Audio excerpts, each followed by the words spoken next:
तो हमने matrix multiplication की एक प्रॉपर्टी पढ़ी कि matrix multiplication is not commutative. A B और बी ए बराबर हो भी सकते हैं कुछ केसेस में, और मोस्टली केसेस में ए बी और बी ए बराबर नहीं होते।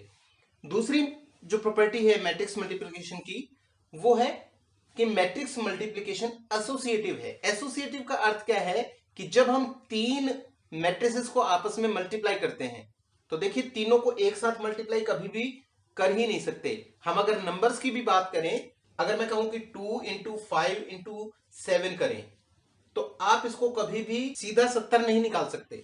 आप पहले 2 को 5 से करेंगे 10 आएगा, 10 को 7 से करेंगे 70 आएगा, या फिर कोई पहले 7 को 5 से करेगा 35 आएगा, 35 को 2 से मल्टीप्लाई करके 70 आएगा, सीधा 70 कभी भी नहीं आएगा। तो इसी प्रकार से जब आप तीन मैट्रिसेस को मल्टीप्लाई करते हैं तो उसके हमारे पास दो तरीके हैं।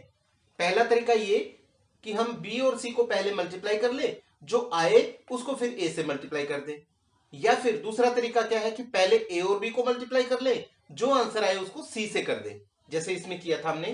पहले इनको मल्टीप्लाई करके इससे मल्टीप्लाई कर दिया, या फिर इन दोनों को मल्टीप्लाई करके पहले से मल्टीप्लाई कर दिया। तो एसोसिएटिव लॉ या एसोसिएटिव प्रॉपर्टी क्या कहती है कि तीन मैट्रिसेस जब आप मल्टीप्लाई करते हैं तो चाहे इस तरीके से कर ले चाहे इस तरीके से कर ले, रिजल्ट हमेशा सेम आएगा। तो इससे रिलेटेड आपकी बुक में भी एक एग्जांपल दिया हुआ है, एग्जांपल नंबर 16 आप देखेंगे, इसी प्रॉपर्टी से रिलेट करता है। और यहां भी मैंने एक छोटा सा एग्जांपल लिया हुआ है। आप यहां पर इस वीडियो को रोक के या इसका स्क्रीनशॉट लेके आप इस एग्जांपल को एक बार देख लीजिएगा कि मैंने किस प्रकार से इसको सॉल्व किया है। थोड़ा सा मैं बता देता हूं, कंप्लीट कैलकुलेशन हम नहीं करेंगे। पहले मैंने जो लेफ्ट साइड है उसको सॉल्व किया है a इंटू बी सी। इसका मतलब क्या है कि a को bc से मल्टीप्लाई करना है। मैंने a को एक बार के लिए a ही लिखा, bc को सॉल्व कर लिया, जो मुझे यहां ब्रैकेट में दिखाई दे रहा है bc। b और c दोनों मैट्रिसेस को लिखा, फिर उनको मैंने मल्टीप्लाई कर लिया, जो अभी हमने पीछे जो हमने तरीका अभी पढ़ा है पीछे मैट्रिक्स मल्टीप्लिकेशन का, उस तरीके से हमने दो मैट्रिसेस को इनको मल्टीप्लाई कर लिया, उससे ये रिजल्ट आ गया। उसके बाद नेक्स्ट स्टेप में मैंने a को भी खोल के लिख दिया 1202, ये a आ गया। फिर इस a को इस मैट्रिक्स से, ये देखिए ये एज इट इज आ गई और ये a आ गया, इनको मल्टीप्लाई करेंगे तो ये रिजल्ट आ गया हमारा। अब हम ए बी इंटू सी करेंगे तो उसमें देखिए पहले ए बी है तो मैंने ए और बी मैट्रिक्स को खोल के लिखा और उनको मल्टीप्लाई कर दिया। देखिए यहां पर इन दोनों को मल्टीप्लाई करके ये रिजल्ट आ जाएगा। और सी को मैंने एक बार के लिए ऐसे का ऐसे रखा, उसको खोला नहीं, सी एज इट इज आ गया। अगले स्टेप में क्या किया, इसको सेम ले आया मैं और सी को खोल के लिख दिया 5 2 1 -3। अब जब आप इसको सॉल्व करेंगे तो आपका रिजल्ट ये आ जाएगा। अब आप देखिए कि आपने लेफ्ट साइड को सॉल्व किया तो ये रिजल्ट आया, राइट साइड को सॉल्व किया, राइट साइड को सॉल्व किया तो ये रिजल्ट आया। दोनों रिजल्ट्स आप ध्यान से देख लीजिए, बराबर है। इसका मतलब मैट्रिक्स मल्टीप्लिकेशन एसोसिएटिव है। एग्जांपल नंबर 16 आप करेंगे तो और अच्छे से आप इसको क्लियर कर पाएंगे। जी हां, अब बात करते हैं प्रॉपर्टी नंबर 3 की। प्रॉपर्टी नंबर 3 क्या कहती है कि matrix multiplication is distributive over addition. Matrix multiplication जो है वो डिस्ट्रीब्यूटिव है। ये प्रॉपर्टी हम नंबर्स के लिए भी छोटी क्लासेस में पढ़ चुके हैं। तो प्रॉपर्टी क्या कहती है कि a इंटू बी प्लस सी करेंगे तो उसको ए बी प्लस ए से भी लिख सकते हैं। मीन्स आप चाहे तो b और c को प्लस करके और फिर a से मल्टीप्लाई कर लीजिए, चाहे a को b से और a को c से अलग अलग मल्टीप्लाई करके डिस्ट्रीब्यूट करके। डिस्ट्रीब्यूटिव लॉ का मतलब यही है कि ये a इन दोनों के साथ डिस्ट्रीब्यूट हो जाएगा। तो आप डिस्ट्रीब्यूट करके a को b से और a को c से दोनों के साथ मल्टीप्लाई करके प्लस कर ले तो भी सेम रिजल्ट आएगा। इससे रिलेटेड एग्जांपल नंबर 17 आपकी बुक में मिलेगा, उसको भी आप कर लीजिएगा। और एक एग्जांपल मैंने यहां पर भी लिया है ये शो करने के लिए कि मैट्रिक्स मल्टीप्लिकेशन डिस्ट्रीब्यूटिव है। तो तीन मैट्रिसेस ले ली मैंने, एक साइड मैंने लिया a इंटू बी प्लस सी।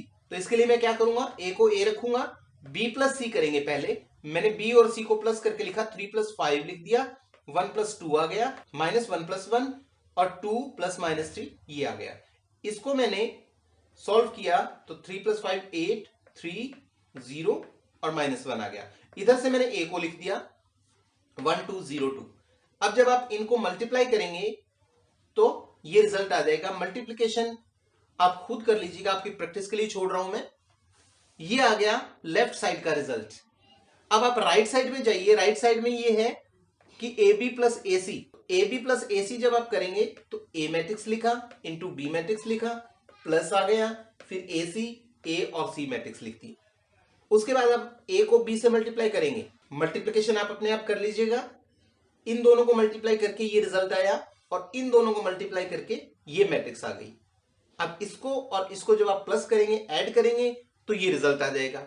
अब आप इन दोनों रिजल्ट्स को कंपेयर कीजिए, दोनों आपके बराबर आएंगे। तो ये प्रॉपर्टी हो गई distributive property. Matrix multiplication distributive है। अब हम लास्ट प्रॉपर्टी की बात करने जा रहे हैं यहां, एग्जिस्टेंस ऑफ आइडेंटिटी। आइडेंटिटी का अर्थ क्या होता है किसी भी ऑपरेशन के लिए, कि किसी भी नंबर को लगा लीजिए यहां, या यहां हम मैट्रिसेस की बात कर रहे हैं, तो किसी भी मैट्रिक्स को किससे मल्टीप्लाई करें कि वही आंसर आ जाए, मतलब ए को किससे मल्टीप्लाई करें कि ए आ जाए, तो वो आइडेंटिटी जो है वो एक्चुअली आइडेंटिटी मैट्रिक्स ही है, यूनिट मैट्रिक्स, जिसके बारे में हम पीछे पढ़ चुके हैं मैट्रिसेस के टाइप्स में, कि जिसका डायगोनल जो है वो सभी एलिमेंट्स 1 1 1 होते हैं और डायगोनल को छोड़ के बाकी जो एलिमेंट्स है वो सभी 0 होते हैं। तो यहां मैंने एक एग्जांपल लिया है इस चीज को क्लियर करने के लिए। ए मैट्रिक्स मैंने ले ली 5 - 3 2 - 4, मैंने ए को आई से मल्टीप्लाई किया, ए ले लिया, और आई जैसे मैंने बताया कि डायगोनल वाले एलिमेंट्स जो भी हैं उनको 1 1 लेना है और बिना डायगोनल वाले एलिमेंट्स को 0 0 लेना है। तो जब आप इनको मल्टीप्लाई करेंगे तो देखिए क्या होगा, 5 को 1 से किया, -3 को 0 से किया, प्लस कर दिया, पहला एलिमेंट आ गया। फिर पहली रो दूसरा कॉलम मल्टीप्लाई किया, 5 × 0 -3 × 1। इसी प्रकार से दूसरी रो को पहले कॉलम से किया, यहां आ गया, फिर दूसरी रो को दूसरे कॉलम से किया 2 0 0 और -4 1 जा -4। जब आप इसको सॉल्व करेंगे तो ये 5 + 0 5 आ जाएगा, ये 0 -3 आ जाएगा, ये 2 + 0 2 आ गया, और ये 0 -4 -4 आ गया। अब आप यहां देखिए क्या है, ये वापस वही मैट्रिक्स आ गई ना, तो ए को आई से मल्टीप्लाई करने पर ए आ रहा है। इसी प्रकार से जब आप आई पहले लेके चलेंगे और ए बाद में लिखेंगे तब भी यही सेम रिजल्ट आएगा। तो हम यहां देखते हैं कि ए आई और आई ए करने पर ए ही आंसर आ रहा है।